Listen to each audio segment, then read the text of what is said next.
Bhagavad Gita is a book of mankind's collected experience of and answers to life's most basic questions. Who I am, from where do I come, what is my purpose and destiny, and most practically, how do I find happiness? These podcasts originate in the lectures of Neil Bhatt, a disciple of Swami Chinmayananda. They are presented here in 20 to 30-minute segments, each covering 3 of the Gita's 701 verses.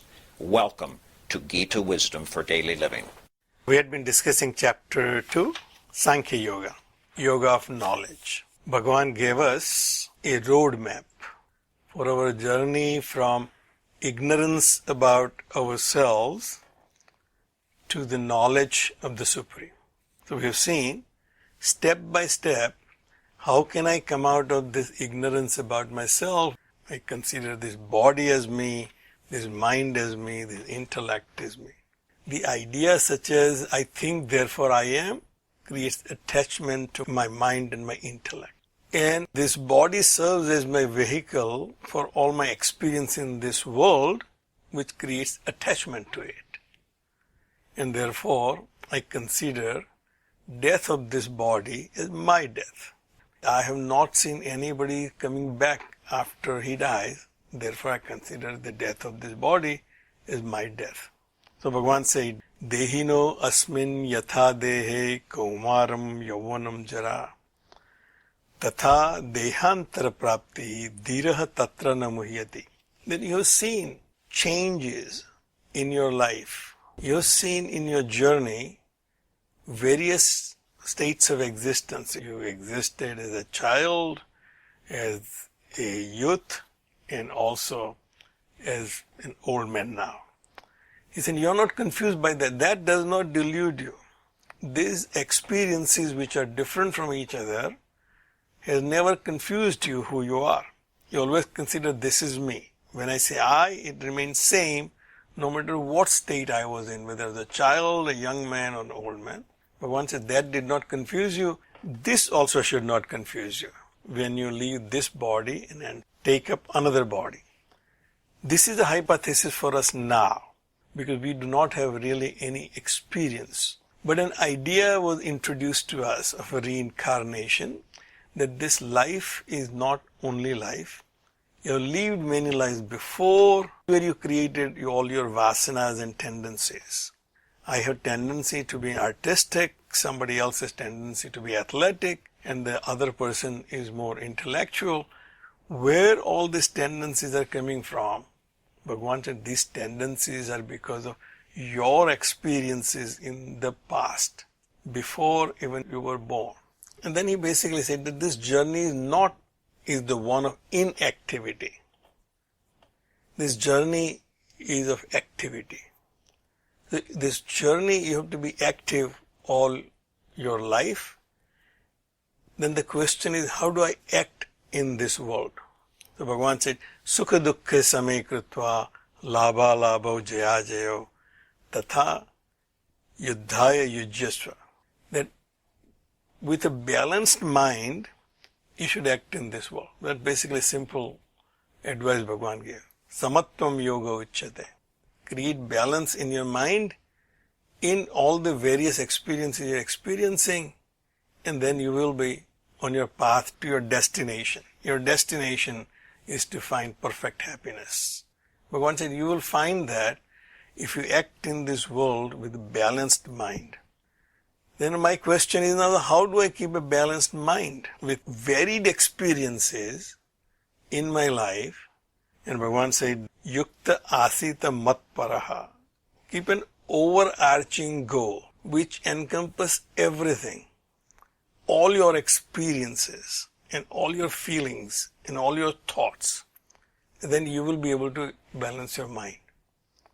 If I have an overarching goal, then that goal becomes the destination. The goal will be reflected in those experiences. So we have all experienced that when you are in love, when you are fixated with one object, then you see that in everything. When you fall in love, you see that person in all other persons you see. That must be her, that must be him. Because my mind is so overpowered by that goal that I see everything in that. When I become first time a father or mother, in all children I see my child. Then when I first time become grandfather, I see my granddaughter and grandson in all children. Because whatever is taking over your mind, you will reflect that in all your experiences. If your mind is focused on me, if I am your supreme goal, then I will be reflected in all your experiences. So everything I see, I will see His manifestation. Everything I hear, I will hear His voice, His flute in that sound. So everything will become divine. Experience may be anything, but now my mind will not assign any other value but a divine value to it. Bhagavan said, Yukta asita matparaha. But to become Yukta asita, Bhagavan says, Tani sarvani samyamya. By controlling all your senses. Vasehi indriyani. One who is controlling the senses, tasya prajna pratisthita. His wisdom is steady. What he is seeing is to be seen. When my wisdom is steady, my mind is balanced, what I am seeing is the reality. If my wisdom is not steady, and if I assign different things as different values, then my wisdom is not steady. The result of that would be that I will not have any sukha. I will not be at peace. So last verse which we have discussed says, Na asti buddhi ayuktasya. One who has no overarching goal. Yukta, one who is identified with the supreme goal. My supreme goal is really having sukha and no dukkha. That is my supreme goal. That overarching goal in my life is to avoid dukkha and have sukha only. Ultimate happiness. If that's my overarching goal, that happens when you are identified with the Supreme Self. And Bhagavan said the one who is not identified with the Supreme Goal is ayuktaha. He has no goal. So anything will become his goal. Whatever the experience I have, I'll be attached to it. And then I will not know where my happiness lies. It is something like when I was in India or in Africa, there were only few choices you had, Even ice cream, there were only like 2 or 3 choices. Kesar pista or Kaju Draks. When I go to Law Garden in Ahmedabad, it was very clear. I want one of them. And not really a big question mark. I come here and their Baskin Robbins has 31 flavors. How do I know which flavor is good? If I taste all 31 of them.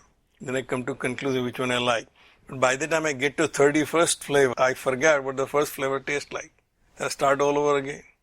So I really have no clue where my happiness lies because every time I taste something, I think that's it. And then I say, but there are 30 other flavors, so I need to try them also. Maybe there is one better than this. So Bhagavan said, one who is ayuktaha, who does not have this fixed goal of what he is trying to achieve, he will not have any buddhi. Na asti buddhi ayuktasya. He does not have wisdom, what my goal is and where my happiness is. Nacha ayuktasya bhavana. He also does not have any identification. His identification shifts from one goal to another. Nacha abhavayataha shanti. And one who is not identified with one goal, how can he have any peace? Because he is agitated in his mind. Even when I'm achieving something, I think this may not be it. There may be other things which other people are getting and I'm not getting it. I should be going after them. I may be missing out something because of this coronavirus stay at home. People may be out there doing something. Let me find out. So Bhagavan said that Nacha abhaveta santihi. One who does not have this identification with his goal, he does not have shanti. And asantasya kutha sukham.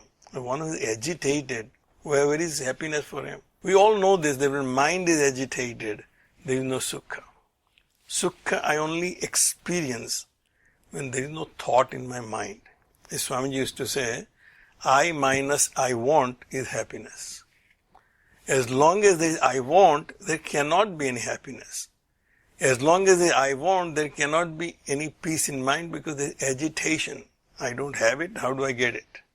I must be doing something which is not right, or I may not be doing something which I should be doing. Now those things create asanti. Such a person cannot have sukha. If your goal is to get sukha, you need to quieten your mind. And then Bhagavan gives why it is very important that you start with controlling your senses, which we have seen, dhyayato visayan punsaha. If I let my senses get impression of the sense objects, then I keep thinking about them, then I'll fall from the ladder. So it says, indriyanam hi charatam yat mano anuvidhiyate. How does that work is, if my mind follows the wandering senses are involuntarily going out and getting impressions of the objects they are contacting.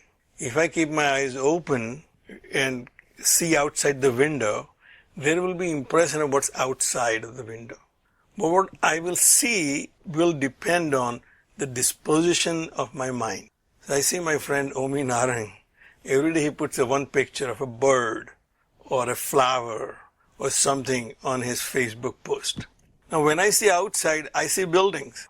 I say, well, that guy's house looks a little better. I think it could have been designed a little better than this. So disposition of my mind is to the built world, not natural world.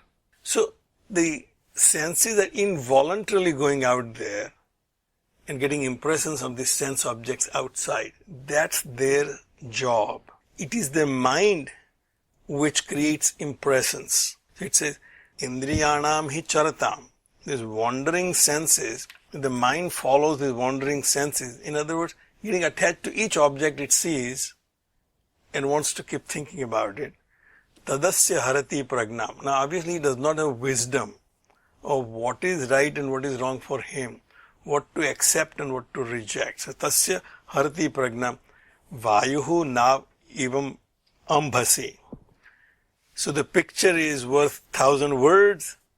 So Bhagavan gives this picture that just as a boat on the waters, if there is no controller, there is no boatman, and it's just boat by itself, it will be tossed by the wind. Wherever wind takes it, it will go. There is no fixed destination.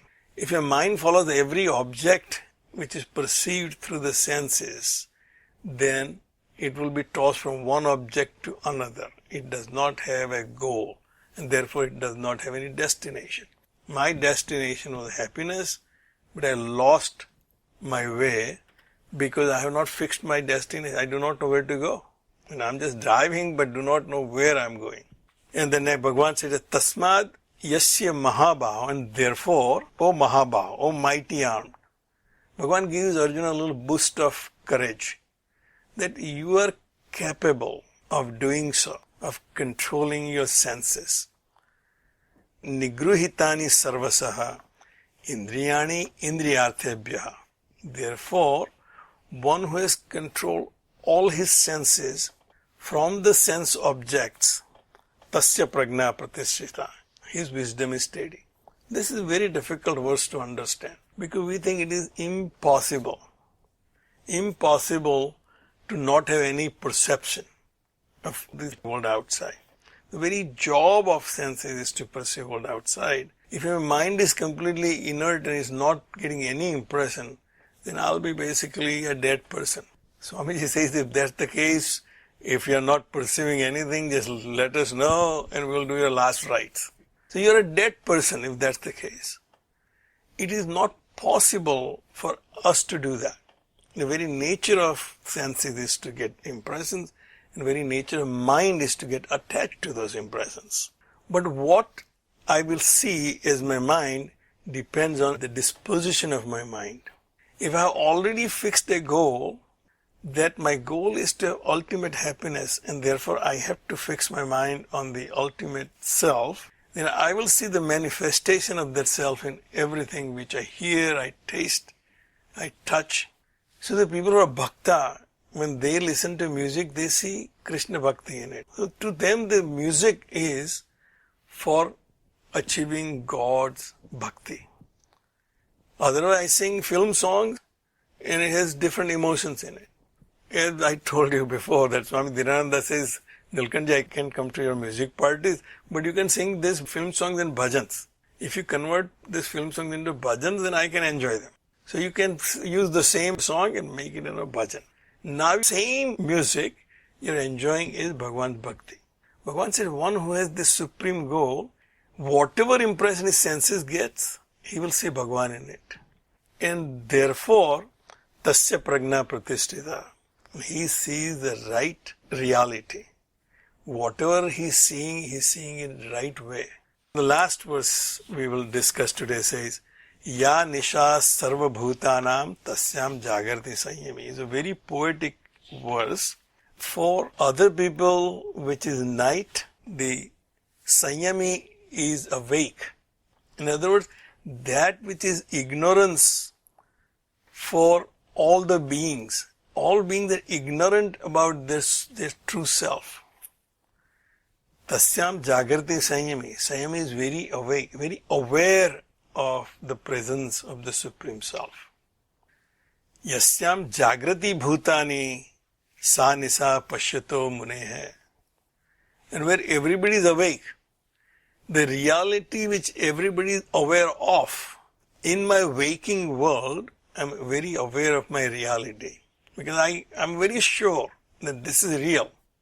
I am real, this world is real, my house is real, my car is real, my job is real. It's very real. Bhagavan said that which I as an individual is very sure, then Muni sees that as ignorance. Awareness about my limitedness creates ignorance about my Supreme Self. And I use this verse very liberally when I was in architecture school. Because I used to tell people that, look at in Bhagavad Gita it says, Ya nisa sarva bhutanam tasyam jagrati sanyami. Because we architecture students, we always work at night. And my room partners were always all engineering students. They are pretty disciplined. They will work during the day, maybe a little bit in night, but they will have nice hours for sleep. And we had no really any time limit at night, how long we work. So we used to call it all-nighters. And they will sleep at night. So I used to tell them, look, we are all munis. All we architecture students are munis. We work at night, and then when you work, we sleep. Ram kare aisa ho jaye, meri nindya tohe mil jaye. So you can sleep and I can work. So Bhagavan said that when I see the world as real, as limited being, that's my ignorance. But when I'm awakened to the higher state of consciousness, which we have seen is called Turiya Avastha, the fourth state of consciousness. I'm very aware that the world of my dream is not real.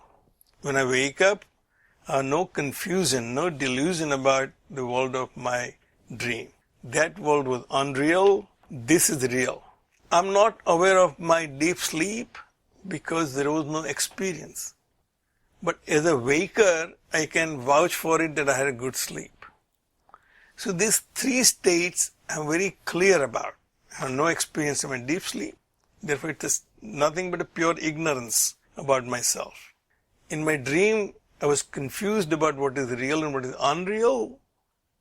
Therefore I was seeing what is unreal as real. I'm not Bill Gates, but I thought I'm Bill Gates in my dream. But in waking world, I'm a very wise person. I see my world as it is. I'm a limited being, I have a job, tomorrow I have to make sure that whether from home or at work, I'm there. There I consider very real. And Bhagavan said the Muni who is awakened to this expanded consciousness, where he sees that his self is not this mortal being, he sees that even this is unreal.